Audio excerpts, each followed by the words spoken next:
বিসমিল্লাহির রহমানির রহিম। বাংলাদেশ সশস্ত্র বাহিনীর সাবেক অফিসারবৃন্দ, পরিবারবৃন্দ, সম্মানিত সকল উপস্থিতিবৃন্দ, বিডিআর শহীদ পরিবারের সদস্যবৃন্দ এবং সাংবাদিক ভাইরা সহ সম্মানিত সভাপতি, আসসালামু আলাইকুম।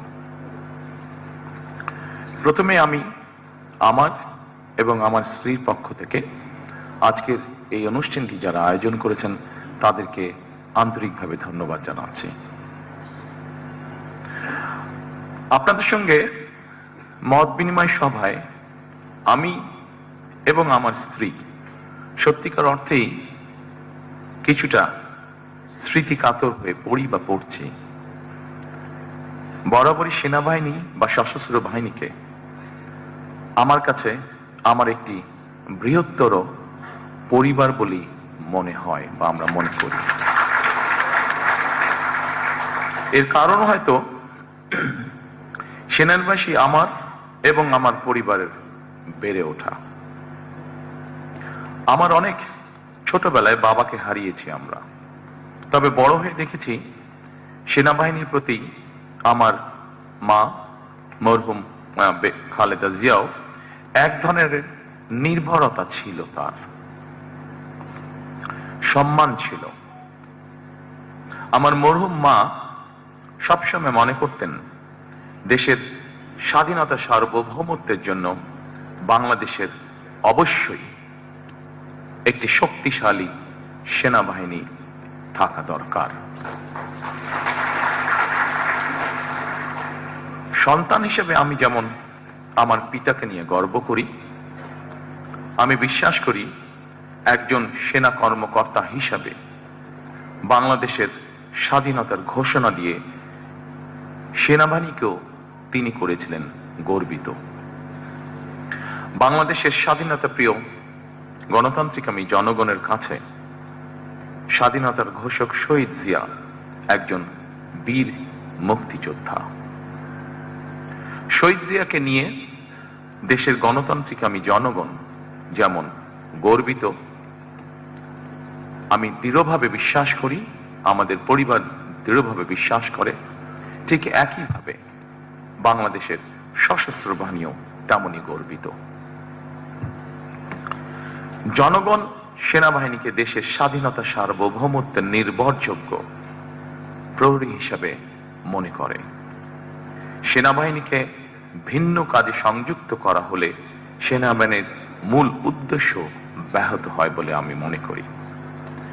বিগত ১.৫ দশকে দেশের স্বাধীনতা এবং সার্বভৌমত্ব রক্ষায় সেনাবাহিনীর ভূমিকা এবং গৌরব সম্পর্কে সেনা কর্মকর্তা এবং সদস্যরা নিজেরা নিজেদের বিবেককে জিজ্ঞেস করলে হয়তো অনেক প্রশ্নের উত্তর খুঁজে পাওয়া যাবে।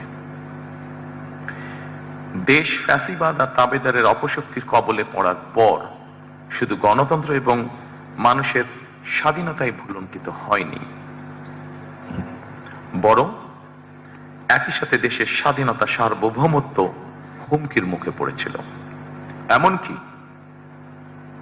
২০০৯ সালের ফেব্রুয়ারি মাসে বিডিআর পিলখানায় পরিকল্পিত সেনা হত্যাযজ্ঞের পরও এমন নির্মম হত্যাযজ্ঞের দিনটি খোদ সেনাবাহিনীও যথাযথ গুরুত্বের সঙ্গে পালন করতে পারেনি অথবা পালন করতে দেওয়া হয়নি তাদেরকে।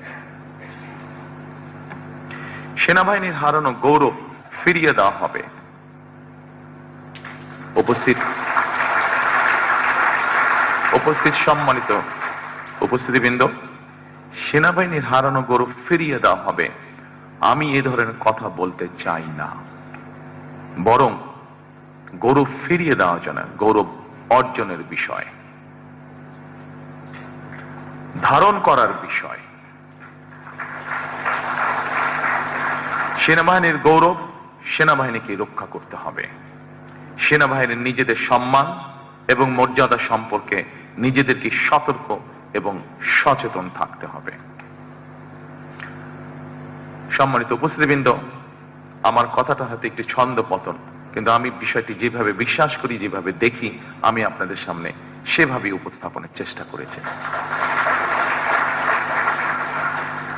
তবে একটি রাজনৈতিক দল হিসেবে, একটি রাজনৈতিক দলের সদস্য হিসাবে আমি এতটুকু বলতে পারি, জনগণের রায় বাংলাদেশ জাতীয়তাবাদী দল সরকার গঠনে সক্ষম হলে সেনাবাহিনীকে অবশ্যই কোনোভাবেই রাজনৈতিক স্বার্থে ব্যবহার করতে দেওয়া হবে না।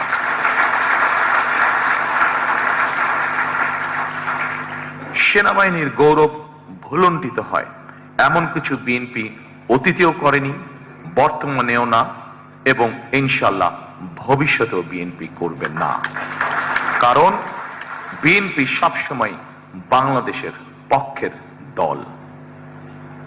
বিএনপি সবসময় বাংলাদেশের স্বাধীনতা, সার্বভৌমত্বের পক্ষের শক্তি। রাজনৈতিক দল হিসেবে বিএনপি রাজনীতির মাঠে শক্তিশালী থাকলে বাংলাদেশের স্বাধীনতা, সার্বভৌমত্ব শক্তিশালী থাকে। সেনাবাহিনীর গৌরব এবং মর্যাদাও ইনশাল্লাহ অক্ষুণ্ণ থাকে। সেনাবাহিনী অবশ্যই রাজনীতি সম্পর্কে সচেতন থাকবে, তবে রাজনীতিতে বিলীন হয়ে যাওয়া অবশ্যই উচিত হবে না। রাজনীতির চাদরে যাতে পেশাদারিত্ব আচ্ছাদিত না হয়ে যায়, এ ব্যাপারে সেনাবাহিনীর প্রতিটি কর্মকর্তা এবং সদস্যকে অবশ্যই অত্যন্ত সচেতন থাকা জরুরি। সম্মানিত সকল উপস্থিতিবৃন্দ, সিনিয়র অফিসারবৃন্দ, 2009 সালে বিডিআর পিলখানায় সেনা হত্যাযজ্ঞের পর পতিত, পরাজিত, পলাতক, বিতাড়িত ফ্যাসিস্ট অপশক্তি বাংলাদেশের মুক্তিযুদ্ধের স্মৃতি বিজড়িত বিডিআর এর নাম পরিবর্তন করে দিয়েছিল। এমনকি তাদের ইউনিফর্ম পর্যন্ত পরিবর্তন করে ফেলা হয়েছে। আমি আপনাদের সামনে আমার একটি ব্যক্তিগত অনুভূতি শেয়ার করতে চাই। জনগণের রায় বিএনপি রাষ্ট্র পরিচালনার দায়িত্ব পেলে মুক্তিযুদ্ধের স্মৃতি বিজড়িত বিডিআর এর নাম পুনর্বহাল করতে চাই আমরা।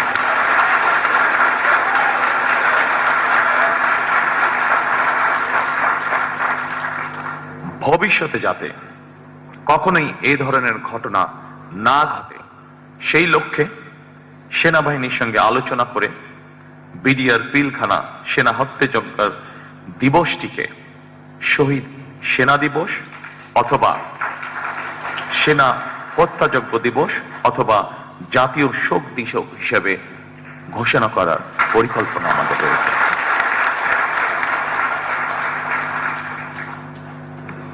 সম্মানিত সকল উপস্থিতিবৃন্দ, আপনারা যারা সেনাবাহিনীর সাবেক কর্মকর্তা, আপনাদের সঙ্গে মত বিনিময় সভা করার আগেই সাবেক কয়েকজন সিনিয়র কর্মকর্তা এবং সদস্যদের কল্যাণে বেশ কয়েকটি সুপারিশ উপস্থাপন করেছেন।